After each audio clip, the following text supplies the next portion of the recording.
Ladies and gentlemen, this is the 12th and final round. Right hand, Golovkin steps in and down he goes again. Unbelievable. Mayweather makes him pay.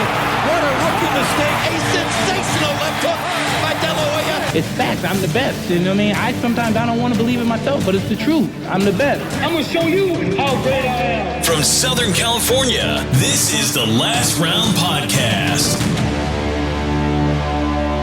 Welcome back to this week's episode of the Last Round Podcast. We were out last week, but we're back again for your weekly dosage of boxing news, reviews, previews, analysis, and all that here on the Last Round Boxing Podcast. Jumping straight back into it, fight reviews this past Saturday, the 27th of July from the O2 Arena in London on ESPN+. Derek Chisora, 35-13, gets the unanimous decision win over 10 rounds against Joe Joyce, who takes the third loss of his career. Chisora wins by scores of 97-92 and 96-94 on the other two cards. We were just talking about this just before we started recording here, that Joyce went in as I assume the favorite, the big favorite, because Chisora just, he always finds himself in these big paydays. He's always been doing that. You know, he's literally fought everybody of this heavyweight generation. He really has. And he gets this fight against Joe Joyce. You would think Joyce is, even though he had a couple losses already to this point, he still had a lot of gas in the tank. Well, he didn't win this. Chisora did. And I think we had talked about this fight when it was made and said, I think we both picked Joyce when this fight was talked about. But I guess we were both wrong. 0 for 2. What'd you think about the fight? Old school, kind of no defense, no movement, just standing in the middle of the ring and just, letting it all go. You could see they were both getting tired. I think it was a great decision to do a 10-rounder. Instead of doing it over the 12, because I'm sure Chisora looked gone if there was 2 more rounds. But I think it was just who's the least washed up is kind of the mean way to put it, I guess. But, if it wasn't that long ago that, let me find it, September 2022, Joe Joyce KOs Parker. Parker then runs off and beats, after that, Jack Massey, Fegu Opalemiu, Simon Keane, then beats Wilder, then beats Zhilei Zhang. Big wins. It just kind of shows you, doesn't it? How like matchups and stuff like that, obviously it just depends because, Joe Joyce then after beats Joseph Parker, loses to Zhang, has a terrible fight but wins against Cash Ali, and then loses to Chisora. Yeah. Who would have thought that? After that Joseph Parker fight, Parker's now the WBO interim world champion, I think. And, Joe Joyce is on the verge of retirement. Crazy. It's just like any athlete kind of going into the world of universal sports. Sometimes these athletes start off slow or they get these couple losses and that's where they stay. Like, they had a couple losses. They're never the same person. And sometimes there's fighters, particularly focusing on our sport here with boxing, where they'll suffer losses, whether it's early in their career, in the middle of their career, or what have you, and they'll come back and it's like they found a second life. We talk about, probably a big example in the sport right now, Anthony Joshua. Took first loss to Andy Ruiz, couple losses and all that. But then came back quickly, especially after the Usyk fights, and came back quickly and look, he's right back on top again, but he kept fighting activity. And luckily, for him, he won. And I think Joyce was obviously trying to do that. But he's been taking defeat. His record at least in the last couple of fights haven't been that good. But then you look at Chisora, who has 13 losses, and it's like, this guy he's like Gabe Rosado, just at the heavyweight division. all these double-digit losses, and he's still getting these big fights. So it's like, is it the personality or is it his talent? I mean, is it a combination of both? And then we talk how I mentioned sometimes these fighters take losses and they're not the same person anymore, or sometimes they'll take these losses and they find like a second life. Look at Jorge Linares. He took a couple losses early in his career and then found a stride. Had the Lomachenko fight, even though he lost that, he dropped him in that fight. That was a big moment. So yeah, I mean, you just don't know. You just don't know with athletes, whether it's baseball, basketball, football, soccer, football. Sometimes who's over here in the United States American football, Tom Brady, who was the quarterback over here. Yeah, I believe he was drafted like really, really high. Like he wasn't even like a first round draft pick or anything. Like he was like late draft pick. And look at that. He's arguably the best quarterback in the history of the sport. So you just don't know. I mean, it's a risk in any sport. But going back to this fight, who isn't Derek Chisora older than Joe Joyce? Yeah, I think he's 40. Right? Well, Joyce is right behind him though, right? He's like in his late 30s. Yeah, late 30s. So this was a good matchup regardless. I think it was a good matchup because, not only because of the age, but similar. But do you think it's just Chisora even though he has more miles on him, he's just more experienced, more than double the fights than Joe Joyce has? And maybe that was just the X factor? I think it was essentially the eye of the tiger. I think Joe Joyce was just those big knockout losses to Zhilei Zhang. I think that affected his confidence. And I think that due to the fact that he was a kind of literally a juggernaut, he would just walk through punches. He would take one or two punches to land one of his own. That had gone. And he was very tentative in all the fights against Cash Ali, the second fight against Zhilei Zhang, and then this fight against Chisora. It's just not there anymore. And I think he should have probably taken maybe a few more confidence building fights before going back in against someone like Chisora. But at the same hand, he's not getting any younger, so he would have to have done those fairly quick to get back to where he is. Hopefully he's had some big paydays, and it seems like neither of them are going to retire. Joe Joyce talked about carrying on, and Chisora was open. He said he's going to have two more. He wants to get to 50 total fights. So it's going to be interesting. Is he going to do? Is he going to take a gimme and then Dillian White trilogy is his 50th fight? Because obviously they were big bust ups in the media room, at the weigh-ins on the fight night. Chisora was probably winning both of them until Dillian White managed to catch him and knock him out. So you talk about a fighter getting every last bit out of their career, and I think Chisora is a prime example of that. 100%.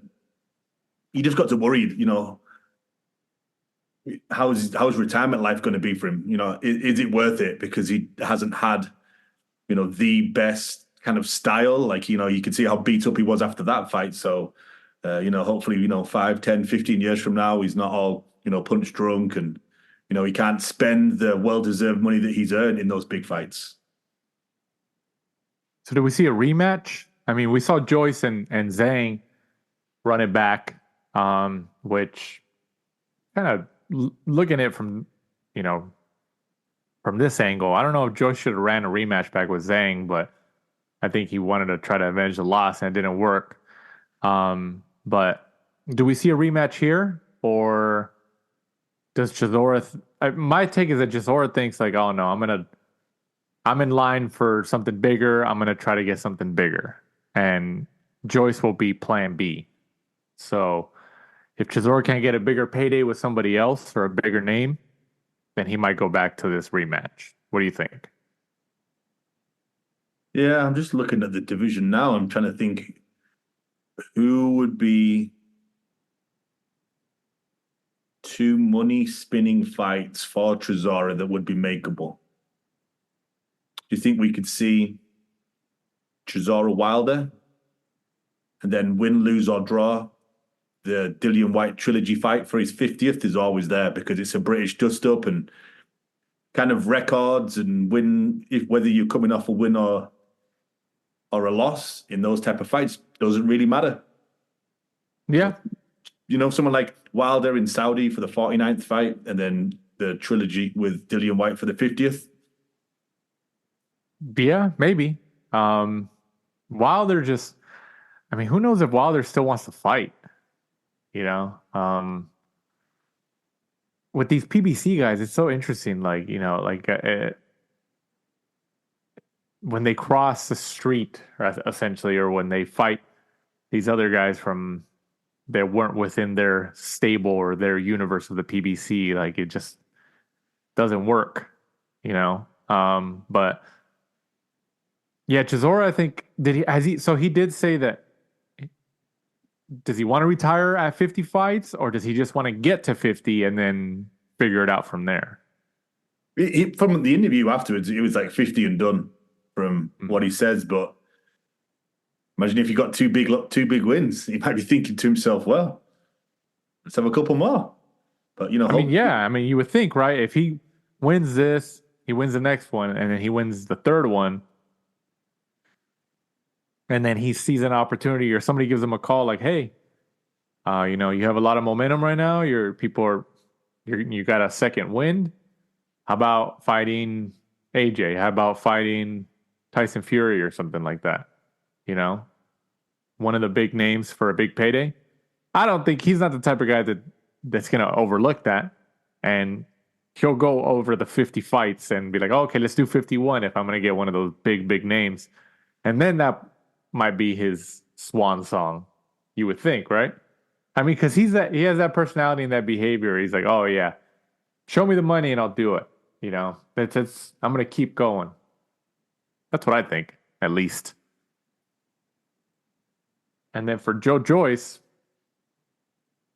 I don't know, man. Like last couple of years from him have been kind of very, very rocky after starting with so much momentum and so much hype. Like you said, they call him the juggernaut. He was just walking through people.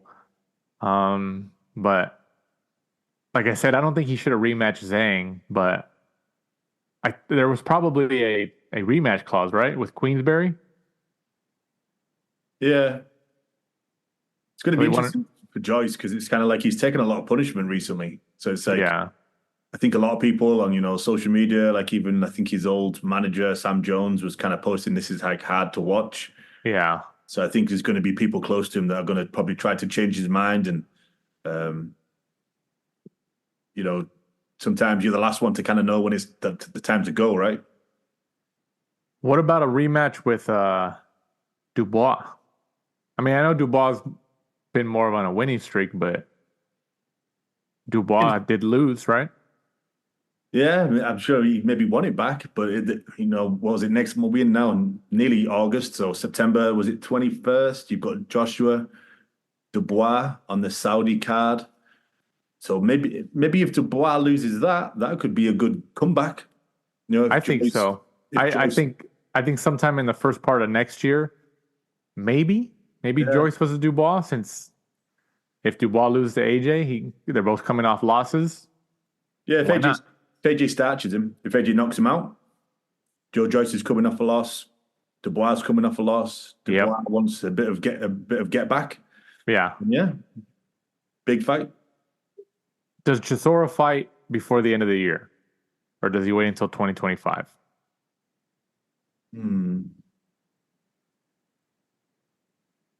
We're in July. Well, the end of July. But I don't think he does. I think he doesn't come back until next year. It's a good question. I don't know. I don't think he comes back. Yeah. Maybe Christmas if they do like a big Saudi card. I don't know what they have planned, but you know, a lot of the big name heavyweights are obviously out this weekend on the card that we're going to preview shortly. Right. And then obviously you've got AJ and Dubois in September. So then after that, you've only got 3 months left of the year. So yeah, maybe like the start of next year, Easter. Normally boxing's kind of quiet over Christmas. Yeah. Yeah, I can see that. Moving on. to the co-main event. Dennis McCann improves to 16-0-1 with a 12-round unanimous decision win over Ionat Baluta. I hope I said that right. I don't think I did. Who takes the 5th loss of his career. McCann wins by scores of 120, 108, 117, 111 twice. This was for the vacant EBU European Super Bantamweight Championship. What do you think about McCann? What's next for him? I mean, I like him. I like the change in trainer. I think that he's going to do well over there. Move up to Liverpool. Obviously, this was a rematch. McCann kind of struggled the first time, and in this time around, he made it, relative ease. I wouldn't have looked. I wouldn't have been angry if Baluta's corner decided to pull him, towards the end of the fight, because he pretty much lost like every single round. McCann was just kind of cruising in like 3rd or 4th gear, and he managed to pick up the British, Commonwealth, European Championships. Great. Great time for him in his career, and I think that's what we all thought when he first hit the scene. I think the change in trainers did him really, really good. I know he came over to America, tried out with Guzen's gym. He was over there for a little bit, seeing if he liked that. Went back to England, obviously found a home up in Liverpool. So big things for him. I think it'd be he's taking the old school route. English, British, European, probably going to international, then hopefully world championships, but he's still only 23. Young, huh? 16 wins. You never know. He's still got a ton of years left in the sport, assuming no crazy injuries or anything like that. Also on the card, Moses Etauma remains undefeated at 10-0 with a second round TK over Maurice Walk, who takes the 11th loss of his career. And then also this past weekend, this past weekend from the Little Caesars Arena in Detroit, Michigan. Detroit, shout out Detroit, getting a fight for boxing. They don't get too many fights, but sometimes they pop up over there. On DAZN, Claressa Shields, 15-0, gets the 2nd round TKO over Vanessa LaPage Joannis. Yeah, I should have looked it up before I pronounced that one. This was Shields' debut, I believe, at the light heavyweight division, and these were for the WBC and WBF. That's right, F. Heavyweight and WBO, light heavyweight titles. So the thing about, we know, female fighting all across these divisions, the divisions there's no depth. We know that. That's just a fact, right? So I honestly think in terms of what Shields is doing, just moving up from like middleweight or super middleweight and going up all the way to heavyweight and all that, honestly, this is probably the best decision that she can make to fully take advantage of female boxing. Because she obviously can't go down lower than like middleweight, super middleweight. She can't. It's just bodies. So what else is there? What else is left? Like you're not going to see generally like Canelo Alvarez or something go up, even though they were talking about it at once, like, oh, he might move up to heavyweight to fight or cruiserweight or something. That was never going to happen. But generally, you're not going to see guys in middleweight. I mean, you could. I think Roy Jones did it, but he's an anomaly. But generally, on the male side, you're not going to see those guys at 160 move up to 220. 225, 230, and fight these guys that are like 280, 290, 300 in the heavyweight division. It's too much. But for Shield, because of the lack of depth in female boxing, I think this is probably the best decision for her in her career to try to keep, because she's beaten so many fighters already in and around her divisions, then why not? Why not move up all the way to the top? And then she could. I mean, regardless if people agree or not, she could say like, hey, I won titles in this. I was undisputed here. I was undisputed here. I even went to heavyweight. I was undisputed there. I won titles there. Like, why not? I mean, regardless of what people think, this is probably the best course of action for her career, just because it's like that. There's really no opponents for her anymore. There really isn't. there was a couple that were like, it was exciting. Like, oh, like Christina Hammer, that was had some momentum behind the fight. Obviously, Shields won that fight, but I mean, what else could you say? What else could you say about this fight and about what Shields is, how she's navigating her career now? The fight was completely pointless. The chick did have no idea what she was doing. Right. She's not even a full-time fighter. She works at a daycare center in Canada. Well, yeah. Well, that's what I'm saying. Like, what in terms of what Shields, like, whether it was Shields or another fighter with her resume in female boxing, like, what else could you do? Like, what else could you do? Like, oh, okay, well, I'll go all the way up to the top and win those titles. So at least it's what else could you do? It's kind of a strange one because it's like you can't really knock her for what she's doing because there's nothing else for her to do. But it's like she's just dominating in like it's like it's a brand new sport where they haven't had other people come in, but yet she sits there and like I'm the greatest woman of all time and like, well, but there's no one for you to fight. Literally, like if you go on BoxRec, I think there's only 21 heavyweights. And I think the girl who's ranked third is something like 2 and 3. Like there's probably like 25 pages of male heavyweights. Right. But like I get it, but it's like we give her so much praise for nothing because there's no one for her to fight. She's just a big, strong woman. I mean, like everyone because the talent is not there. Right. There is. I think we all agree that there's. And I'm not blaming her. Like I'm not blaming. No, right. I think we all agree. From an objective standpoint, there's no talent. She doesn't have opponents.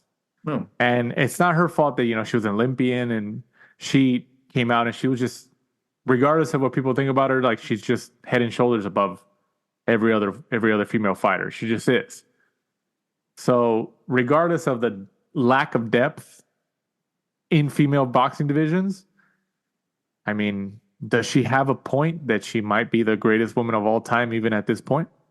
I think it's just the way that she goes about it, No, right. Regardless of her personality and all that, regardless of her personality, like looking at what she's doing, her wins, undefeated, undisputed, she's moving up to heavyweight, now has titles up there. I mean, regardless of the lack of depth, like when you look back in like 20 years, if nothing, and it's still like female boxing still has a lack of depth and it's not really like, for example, how MMA is, UFC and stuff like that. I think from an objective standpoint, in terms of accomplishments, you're probably going to have to give it to her, no?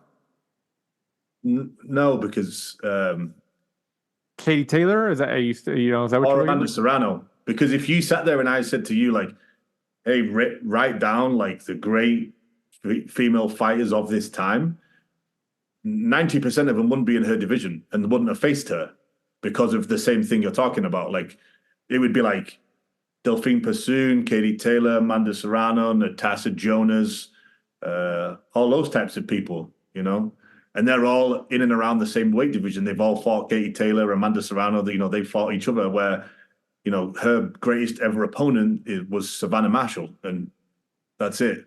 Like what right. Francis Cruz DeZern is absolutely awful. Yeah. I don't... And it's not her fault. Like I know that people are going to be like, "Oh, you're always hating on her," but it's not. It's just she has no one to fight. Like it's completely pointless.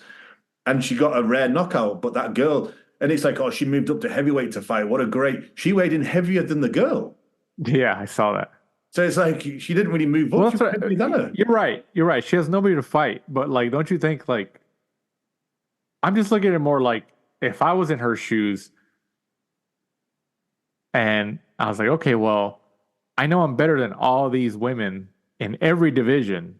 Like, obviously, she can't go lower than like middleweight. Like, she just can't, which is unfortunate because you had Kate Taylor, Serrano, Alicia Baumgardner. Yeah. I mean, there's some fun names down there, but obviously she can't. Which it is what it is. But at her position, it's like if I was there, I'd be like, well, okay, like I've beaten everybody in and around my weight class, and I've beaten them handedly. Like, whether it's even though she doesn't have that many knockouts, there's not that many knockouts in female boxing anyways. Like, I'd probably look at it the same. Like, okay, well, I'm going to go up. I'm gonna go to the next division. I'm gonna win titles there. I'm gonna go to and I'm gonna go all the way to heavyweight, win titles there. Like, she's still young. She's still young. Like, I think she's just gonna try to take advantage of every last section of female boxing that she can, and try to just clean out the board game.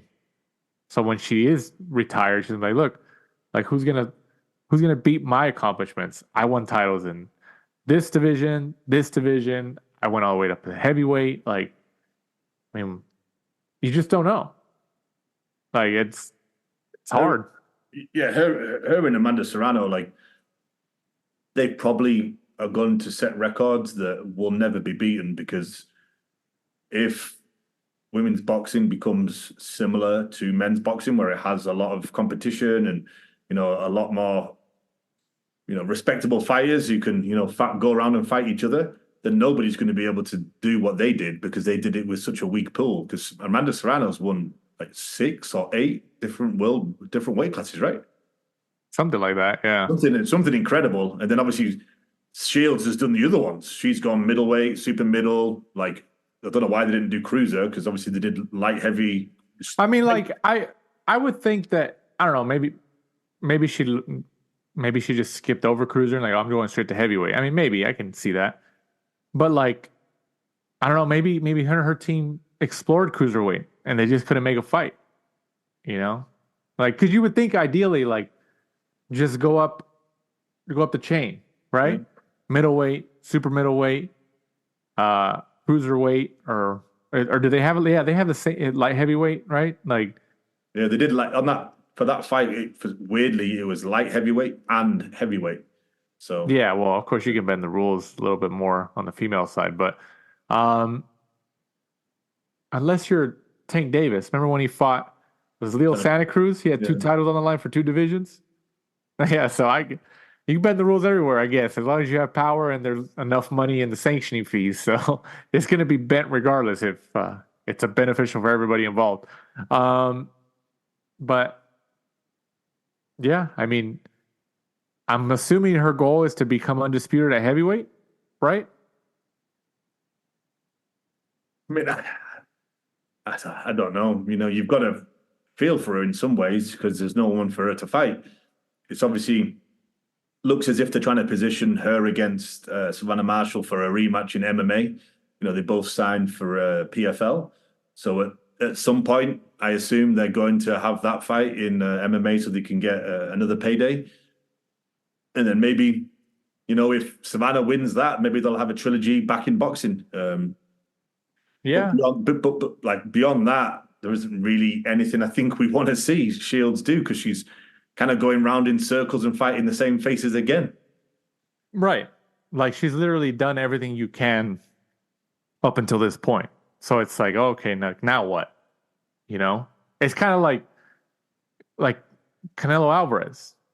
Like, Canelo's been around for so long. Like, he's one of those fighters that's been like, he fought in one generation. He fought a lot of those guys who have been gone for quite a few years now, but he fought them. And then he had his own generation where he's there now. But, he had his matchup with Berlanga announced recently. It's going to be in Las Vegas, I believe on the same weekend same day as the UFC's at the Sphere in Las Vegas, which is, that's insane. But Canelo's kind of, obviously for Canelo, it was a longer, harder road. At least in terms of competition and all that. But he's kind of ran out of opponents too, right? Like, even if you include Benavidez, or people say, oh, well, there's Benavidez. Yeah, but even if he fights Benavidez, like, who's left? It's like, obviously with the female boxing side, that's, you can get there a lot quicker. That's just the nature of the game for female boxing. But, what else is she supposed to do? I don't think there's a lot of broadcasters who want to put her on like a broadcast team or anything like that. So what is she supposed to do? Just like, oh, okay, well, let's move up and let's see what I can do. I mean, You never know. You never know. I mean, it's what is she supposed to do? I think she's trying to take advantage of every last bit of the sport on the female boxing side as she can. So by the time she retires, she's gonna be like, yeah, I did absolutely everything possible that I could during my career. And what else could you say? It's like, oh, okay, because like, what if she fought and then like at 12-0, she's like, oh, okay, I've already beat everybody at middleweight, super middleweight, and I became undisputed in both. I'm going to retire. I'm the best woman in the world. People would still give her credit, but then people would say, oh, how come you just don't move up to heavyweight or cruiserweight or light heavyweight or something and do it up there? I mean, there's enough opponents up there. You can figure it out. So would you complain more if she retired, let's just say at like 12-0, and she said, oh, I'm the GOAT. I'm undisputed at middleweight, super middleweight. And she just stopped. She's like, oh, I fought everybody in and around my weight class. Or at that point, would you say like, what? She's still, X amount of years old. She can move up. The lack of depth in female boxing, doesn't pose a great risk like it does on the male side. So why doesn't she move up and just try to accomplish more undisputed titles? So what's the bigger criticism? Yeah, I mean, it's a tricky one, man, because it's just her personality turns a lot of people off, and then she responds to a lot of people online. Yeah, like she gets in back and forth with people. So it's like that's what turns people off. But in terms of accomplishment, I mean, if she was going in there and like, if it was a guaranteed knockout every time, I'd probably like her, but it's not. That's the thing. It's like entertainment. Three knockouts, and that the one that she just got the second round knockout against that. She wasn't even a full-time boxer, so it's like, and she's celebrating it like it's the greatest thing on the planet. But no, you're right. I think if she had like a knockout streak or something, like Savannah Marshall, or like Amanda Nunes in the UFC, like Ronda Rousey. Right. But in terms of boxing, Savannah Marshall was knocking a lot of women out. So she got a lot of hype behind that, had a lot of momentum. Obviously, she lost to Shields, but that piece of her boxing ability definitely helped her in getting more promotion and getting more hype behind her as a fighter, and then also as an opponent for Shields. It added that X factor, like, oh, she's a knockout artist, and we don't see that in female boxing. So you're right. If Shields was knocking everybody out, there might be more people, especially more casual fans. It's already hard to get casual fans to get invested in boxing. They'll watch like Canelo and the bigger fighters and stuff like that, Ryan Garcia. But for female boxing, obviously it's a lot more difficult. But if she was knocking people out, like you said, there might be people who say like, oh, that's that Shield fighter. Like she's an Olympian and she knocks everybody out. Like I want to catch her next fight because she knocks everybody out. But like you said, she only has 3 KOs and 15 professional fights. So, I mean, it is what it is, right? So, sadly, she's literally squeezing every last drop out of her career in boxing in any way possible. And I think that's the only pathway you could do it. Really is. Moving on to fight preview this upcoming Saturday, the 3rd of August, from the BMO Stadium in Los Angeles on DAZN pay-per-view. Israil Madrimov, 10-0-1, goes up against Terence Bud Crawford, 40-0. This is for Crawford's WBA. I'm sorry. This is for the Madrimovs, right? WBA and WBO Super Welterweight Championships of the world. And Crawford's debut at 154 pounds. This fight's being put on by, well, there's obviously a couple promoters involved here. And the person who facilitated this, if you want to call it like that, is Turki Al-Sheikh of Saudi Arabia. First boxing event put on by Turki Al-Sheikh in Saudi Arabia in the United States. And it seems like Turki Al-Sheikh is a big fan of Terence Crawford. He's already talked about trying to make a Canelo fight. So, I mean, what can we expect from this fight? I mean, Madrimov, he's one of those Eastern European guys. Like, those guys can fight.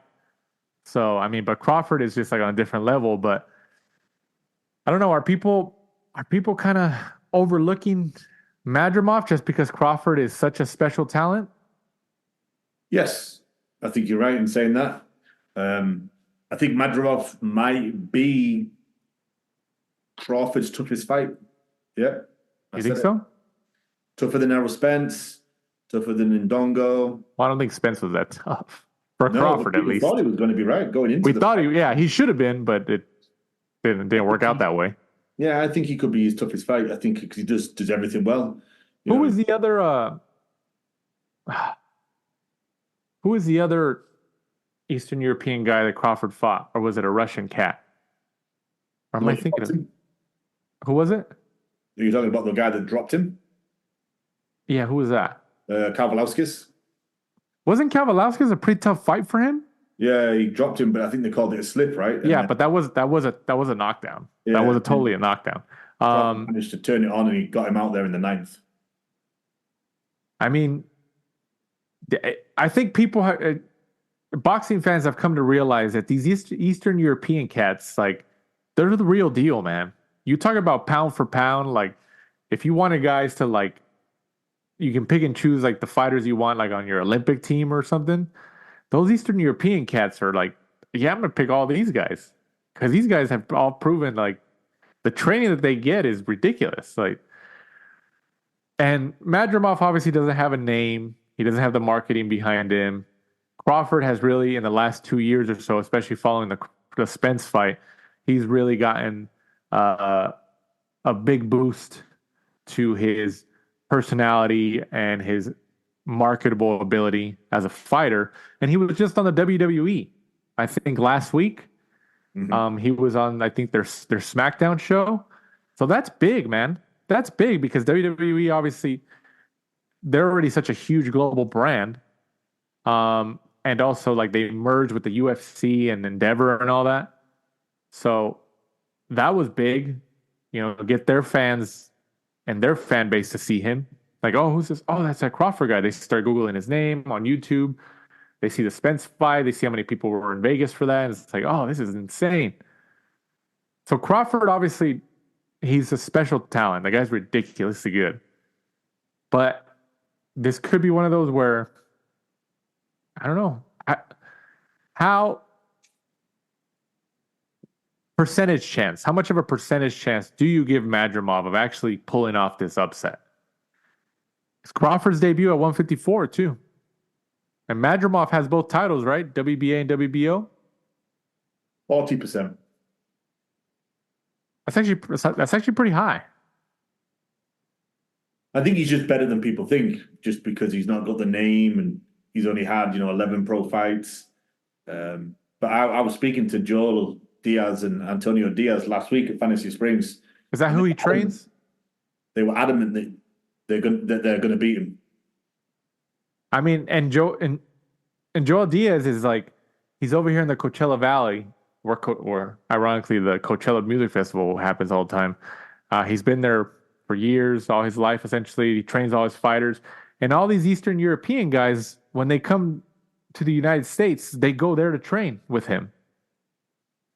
So, yeah, I mean, the trainer's always going to back up your fight. They're always going to back up their fighter. We know that, then they should. But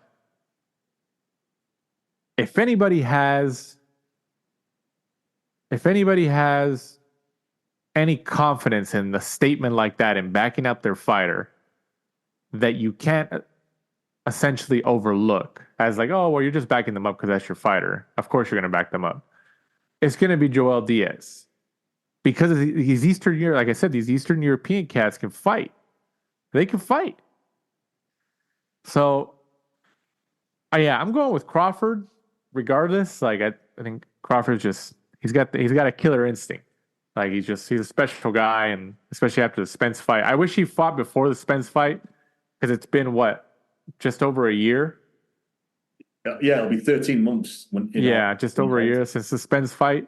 And with the momentum he had after the Spence fight, he had Eminem at the fight and all this other stuff, and he was just all over the place, and he was at the top of the world in terms of popularity and the boxing world and everything. I mean, it's unfortunate that he didn't he hasn't fought in a year, 13 months.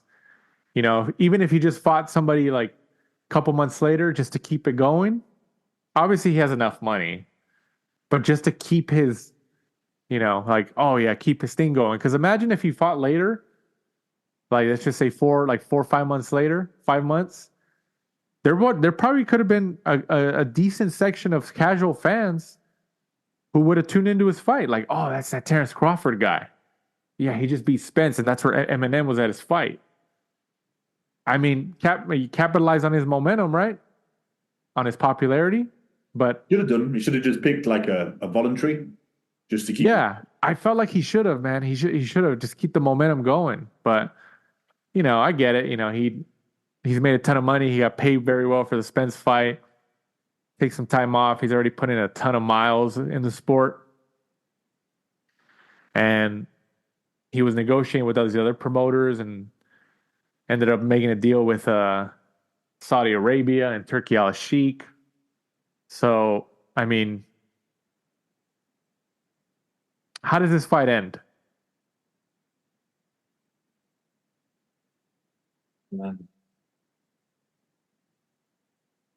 I think points. Really? I think Crawford may be on points, or I don't think so. I think it's a stoppage. Even though he's a smaller man? Well, I don't think is Madrimov that much bigger? Just in terms of like thickness, I would say I think they're both supposed to be 5'8". I mean, it's always when you go up in weight, it's always a risk. Like if this was a welterweight fight, I think it'd be less competitive. It would still be competitive, these Eastern European guys, but because Crawford has been at 147 for so long, and now he's moving up 7 pounds to 154 to a guy who holds world titles, you never know. You never know. But let's just say Crawford wins. Does Charlo come out of the woodwork? Are the Charlos done? Do you think the Charlos are done? I don't know. The outside of the ring stuff seems to have just taken over. There's so much drama involved, and with PBC, looks like it's on its last legs. I don't know if I think Crawford's also at that point where we talked about Shields and the lack of depth and all that. But for Crawford, from this point of view, because he's already kind of accomplished so much and made so much money, and he's already said that he wants to fight Canelo. He'll go up to 168. He'll do it. He doesn't care. Turkey Al-Sheikh and Saudi Arabia have already said that they want to make that fight. I think Crawford's at that point too, where he's like, oh, okay, if there's a big fight at 160, like if let's just say Triple G came out, or he hasn't essentially announced retirement. Let's just say Triple G was like, hey, I'm coming back, 160, 160 pounds. Terence Crawford, what's up? If Terence Crawford can't get Canelo, you don't think Terence Crawford will go up to 160 and fight Triple G? Like he's at that point where he's like, I mean, he's already said he wants these big high profile fights, like the big marketable fights. So I think Terence Crawford is just kind of open for business between 154 and 168, right? Assuming that he looks good on this Saturday in LA, and he looks good at the weight, he feels good at the weight, and he comes out with the victory, he's going to be like, yeah, man, anybody at 160? Big name, Charlo or whoever, I think he'll do it. I really think he'll do it. Or any catch weight, somebody wants to fight him at 157, 164. You never know. You never know. I think Crawford just at that point, he's like, I'm going to do it. I'm going to go for it. I don't know. People are sleeping on Madrimov, but I think Crawford takes it. But imagine what a win that would be for Madrimov and Joel Diaz's team. That'd be huge. That would be a huge win. You think there's a rematch clause or no? Oh, good question. Probably not. I'm sure it's just a one-off. I'm sure they probably, if Crawford wins, he'll want to run off and try and fight Canelo, and Madrimov wins. I'm sure he'll probably want to. Same thing. He might want Canelo as well, or the Charlo, or something like that. And this is at a soccer stadium, soccer/football stadium. Yeah. In Los Angeles. So it's how many seats is that stadium? I'll Google it real quick. I think 30,000? 30,000? I think it's 20 something. Let me look. 30,000? 22. Okay, 22. But then obviously I'm sure if they put seats on the actual on the ground, yeah, for boxing. So it's going to be what, maybe closer to 30? Yeah, you would think so, right? 25 to 30? So it hasn't reportedly been selling that well ever since it was announced. I think it's just because Crawford has never really fought in LA. Madrimov doesn't really have a name, even though they're both good fighters. And then, I mean, the undercard has got some fun fights. It really does. But for a stadium like that, do you really think? I mean, to Saudi Arabia, who's obviously putting up the money here, like, they don't care. Like, they have the money. They got all that oil money over there, so they got an unlimited bank account. But essentially, should this fight have been in a stadium, or should this have been probably like at a Staples Center or the Forum or something? It is surprising that they went there, because it's not like it's huge and it needed to go there, because it only holds 22,000. So, it's similar to, the Forum, Staples, or somewhere like that. So I think Turkey Al-Sheikh overestimated Crawford's appeal and popularity. I think most of the fans will be there for like Isaac Cruz, Valenzuela, Andy Ruiz, because it's Southern California. No, right. And Virgil Ortiz was supposed to be on there too, and that was going to get some people out. Yeah. But even then, I don't think it would have been. I don't know, man. It's a fun card. It really is. It's got some good fights, but Crawford and Madrimov as the main event in terms of appeal to the LA market, they're not really the guys, right? But yeah, we'll see. We'll see how it is on fight night. But I saw some tweets from some people who usually follow the ticket sites and stuff like that they had reduced the ticket sales, at least put some discounts on there. So, when we see that, usually that means that they're not selling as strong as the promoters wanted to. So they put some incentives on there to try to cause people who might be on the fence to be like, oh, they discounted them, now I'll get tickets. So you never know. But either way, I think Golden Boy's been the only. Is it just Golden Boy and Top Rank, or has it been Golden Boy who has done fights there? And they've only done like a section of it. It hasn't even been the whole stadium. BMO? Yeah. Top Rank has. They had, right? They have, right? Yeah, but they just do, like, they just corner off like a section.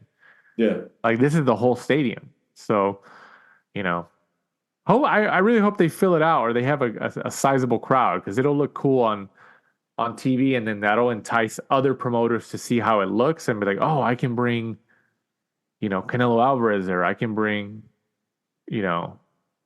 Tank Davis, or somebody, Anthony Joshua, or one of these bigger fighters there. You never know. Depends how it looks on TV. That's going to be able to sell a lot of people. So we will see. Also, in the co-main event, David Morrell, 10-0, goes up against, what's his guy's nickname? What's his nickname? Morrell's opponent? Oh, man. What's his nickname? I forgot his nickname. What's his name? I know you. It's, let me look. Right? Oh, man. When you say it, I'm going to know it right away. Hot Rod. Hot Rod. That's his nickname. That's right. Hot Rod. That's what I'm going to call him, because he has a very, very difficult name to pronounce. Hot Rod. 29-2 for the vacant WBA light heavyweight championship of the world. So Hot Rod's been around for quite a few years. Morrell obviously has a lot of hype behind him. A lot of people say, like he's maybe eventually for Canelo down the line if Canelo hasn't retired yet or anything like that. But what do you think about this fight? I think it's going to be a good victory against a fairly well-known fighter in Hot Rod. Every time he steps up, he kind of loses. Lost to Marcus Brown, Beterbiev. Last time out, managed to beat a washed-up Sullivan Barrera.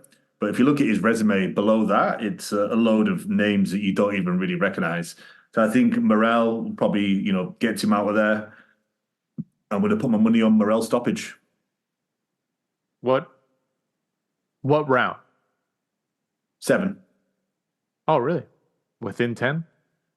I think so. See that? I think so. I like Morrell, heavy-handed, good fighter. Kind of just slowly but surely working away in the background, isn't he? Yeah. I mean, people don't really know who he is yet in terms of, even hardcore boxing fans, but he's slowly getting up there. I think that him being with PBC and fighting for them really kind of limited his the eyeballs on him, because if he was with Matchroom or Top Rank or something they put him out there a lot more consistently, even though I think PBC tried to put him out as much as they can, but just the eyeballs were just limited on his on him as a promotion and marketing. So hopefully he finds some activity here and starts popping up on bigger cards, so that way he can increase the value of his name.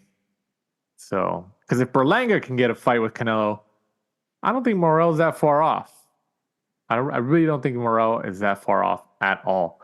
Also on the card, Isaac Pitbull Cruz, 26-2-1, goes up against Jose Rayo Valenzuela, 13-2 for the WBA Super Lightweight Championship of the World.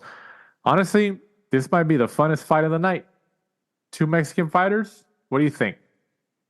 Yeah, I'd have to agree. Could be the one to watch on the undercard, I guess. Man, it's hard because Valenzuela has kind of been a little bit hit and miss. Lost to Edwin De Los Santos. Lost to Chris Colbert in a fight that he should have won. Goes back, gets a rematch, knocks out Colbert, and then now he's in there with Isaac Cruz. Oh man, it's a hard one to pick because Cruz is just so effective in his kind of style. Very stereotypical, traditional Mexican style, just comes forward, constant, head movement, constantly applying the pressure all the time. Oh man.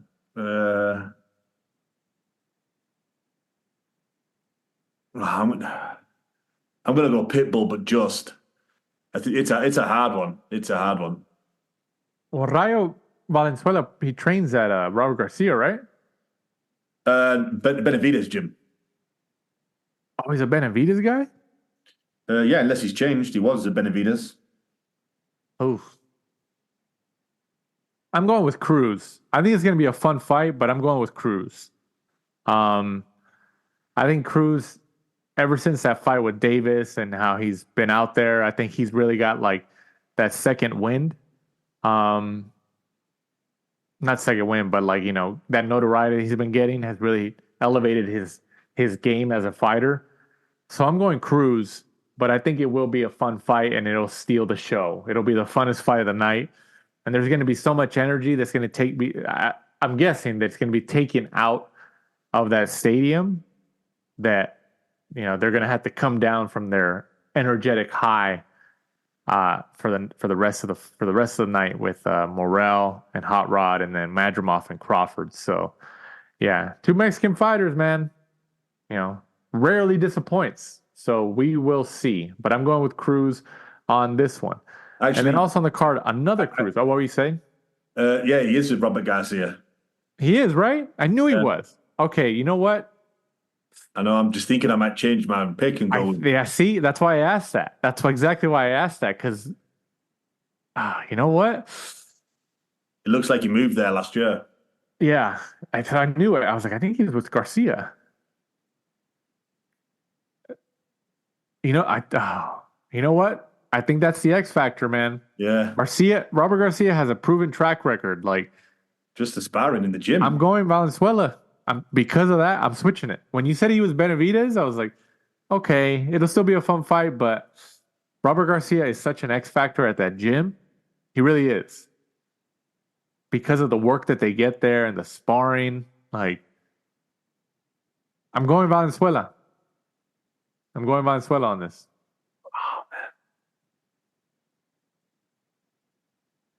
I'm gonna stick Pitbull. Close. Yeah? I'm gonna stick Pitbull. Yeah. It's going to be a fun fight. I think regardless, it's going to be a fun fight, but I'm going Valenzuela on this because of that.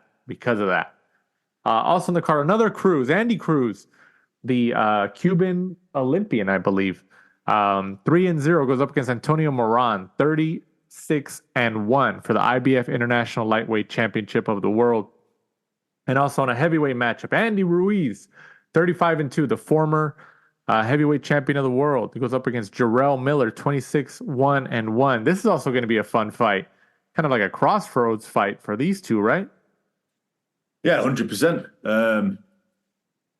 Great fighting. You pick. You go first for this one. I'm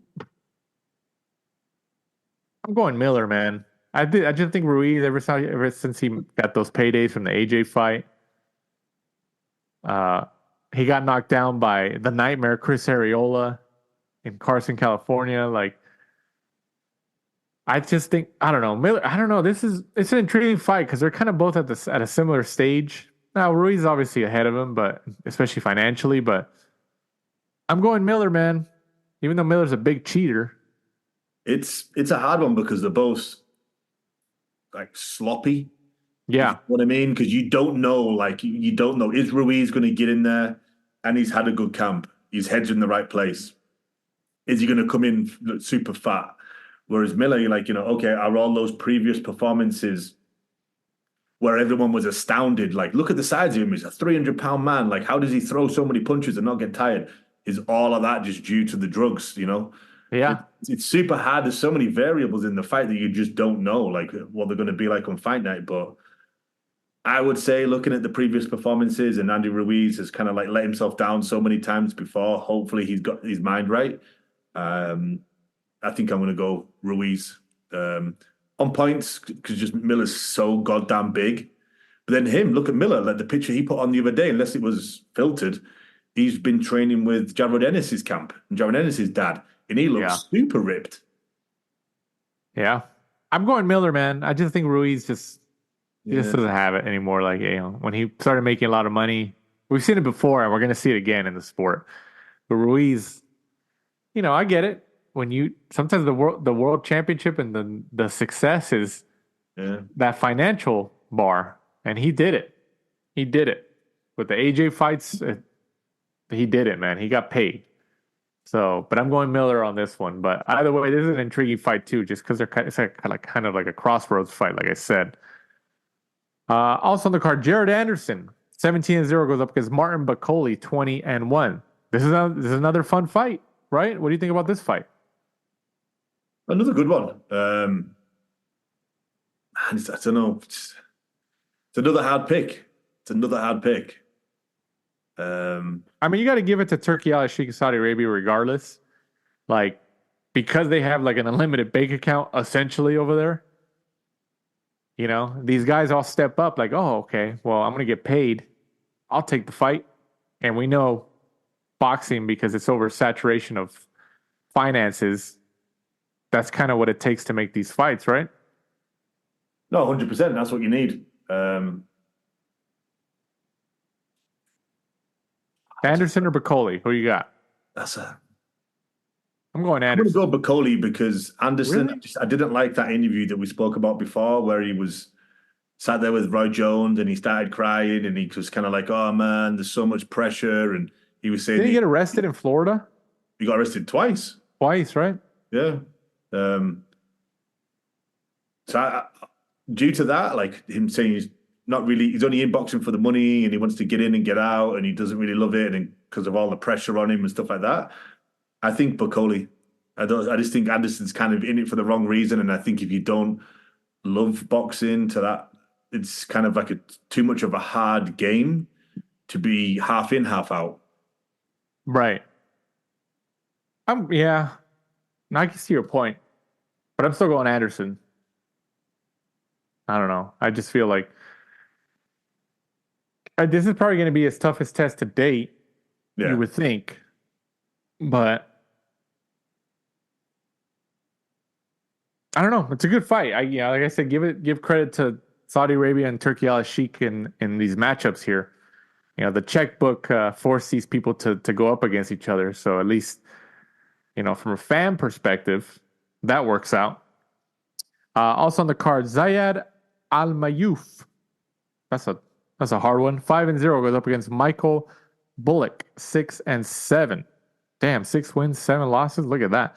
And then also Steven Nelson, 19-0, goes up against Marcos Vasquez Rodriguez, 20-1. So that should be a fun fight as well in LA at the BMO Stadium. That's where the Los Angeles Football Club, LAFC, plays here in the Los Angeles area. And they have a very, very dedicated fan base too. People show up for them. So those are fun games. News and notes section of this week's episode of the Last Round podcast. Erislandy Lara will defend his WBA middleweight championship title against Danny Garcia, former champion at 140 pounds and 147 pounds on September 14th in Las Vegas.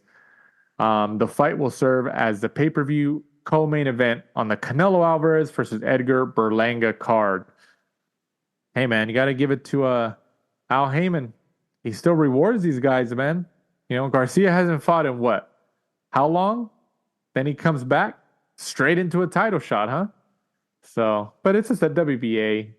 They're obviously very associated with Al Heyman and stuff, and WBOs with Top Rank and what have you. So, I don't think it's that surprising.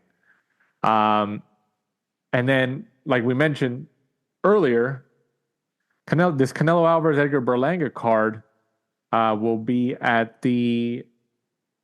Is this going to be at MGM Grand or T-Mobile?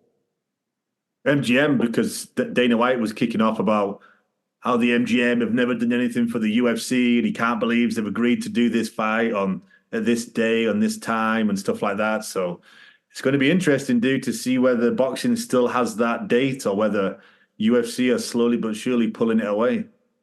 Yeah, like we talked about earlier, UFC is going on the same night in Las Vegas at the new venue, the Sphere, which is that circular venue that's like 70% of it is all screens. Yeah. It's insane. It's insane. Like, I don't even think it really matters what the card is for UFC. They're going to have fun fights, but people are going to want to show up just to see the venue.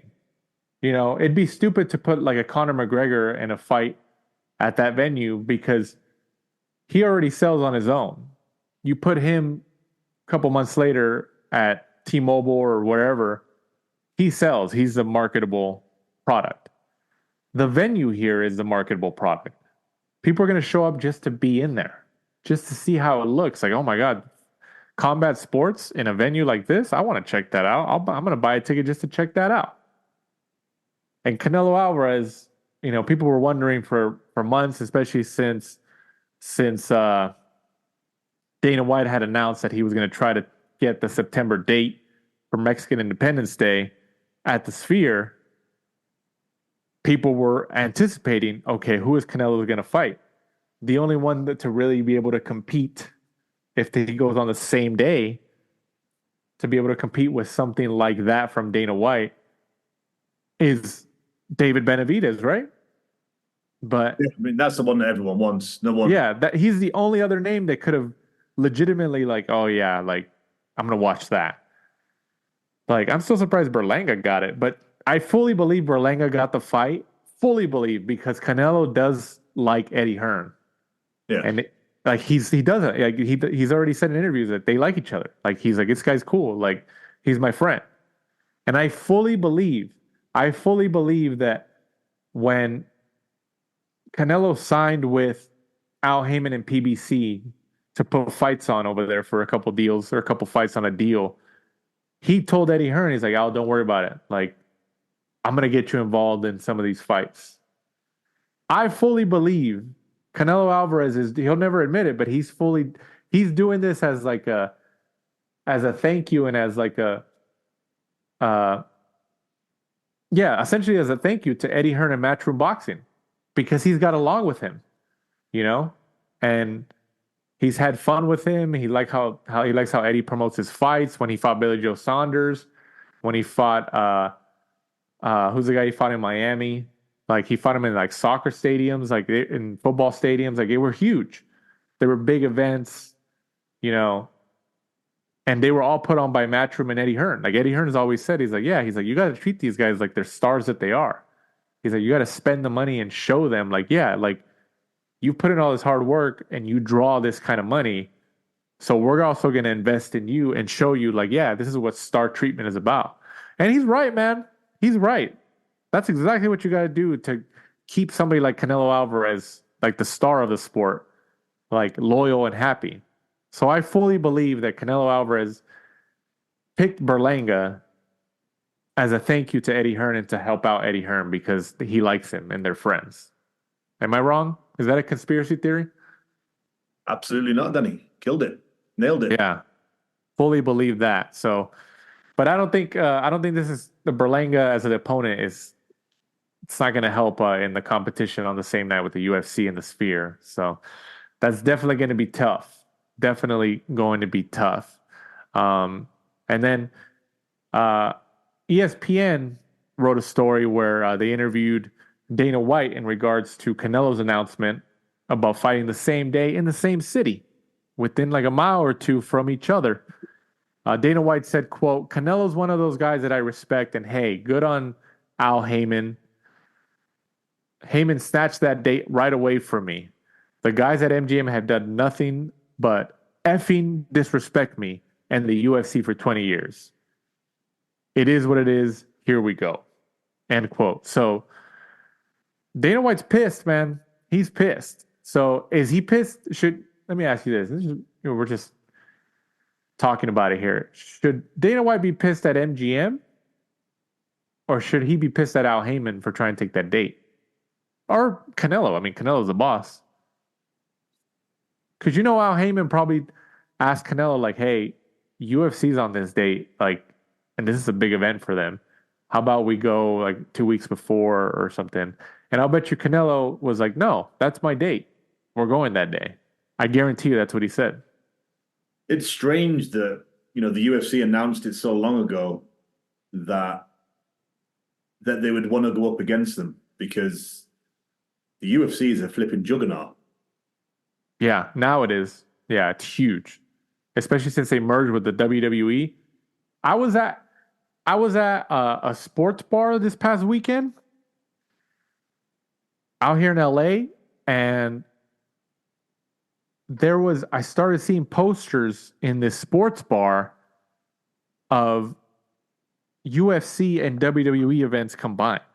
Not like on the same day, but it was a poster with, okay, the next 5 months, here are the dates for the UFC events. And then right next to it in another column was the next 5 months of WWE events for these big cities. And then at the top, it said like TKO or whatever the company is or something.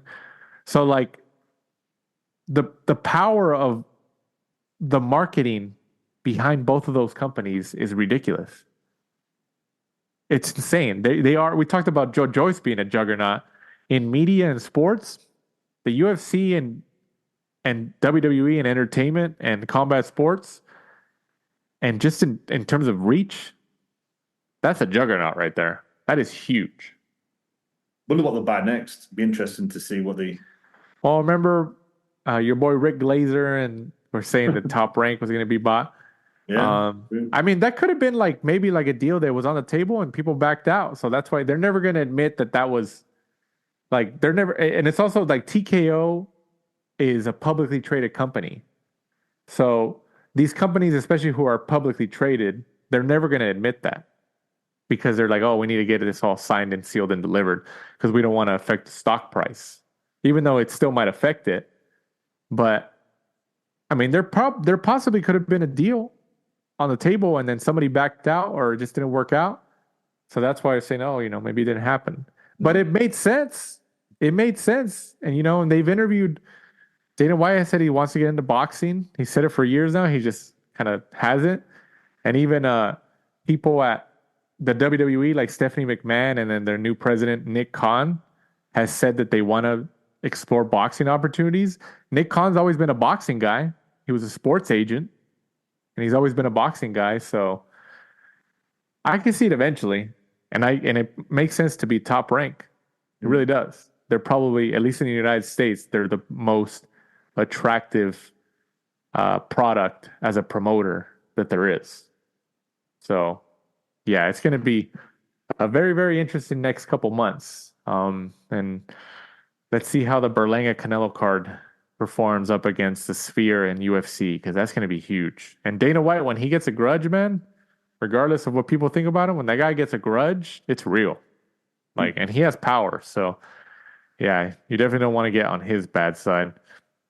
So once again, guys, thank you guys for listening to this week's episode of the Last Round Podcast. Before we completely sign off for this week, Mike, go ahead and let them know where they can find us and follow us. At the Last Round 12 on Instagram and Twitter. Be sure to join us next week. We'll be reviewing the big Saudi Arabia card from BMO Stadium, and then looking forward to Virgil Ortiz Jr. against Sherry Borochuk, and the Top Rank card with Luis Alberto Lopez up against former champ Angelo Leo. And don't forget, we're also on YouTube now. So each episode for each week post to the YouTube channel of At the Last Round Boxing Podcast. YouTube.com/@the-last-round-boxing-podcast. Or just go to youtube.com and search The Last Round Boxing Podcast. You should see our cartoonish logo of Mike and I pop up. Click that. And then all of our episodes are on there. Each new episode uploads there automatically. So if you have a YouTube Premium, you don't want ads, you can go on there. Or if you don't mind ads, they're on there as well. Check us out. In addition to all the traditional podcast apps like Apple, Spotify, and all that. So once again, guys, thank you guys for listening to this week's episode of the Last Round Podcast. For my co-host Michael Shepard, I'm Danny Z. This is the Last Round. Thanks for supporting and listening to the show. Follow us at The Last Round 12 on social media. Rate, review, and subscribe. This is the Last Round Podcast.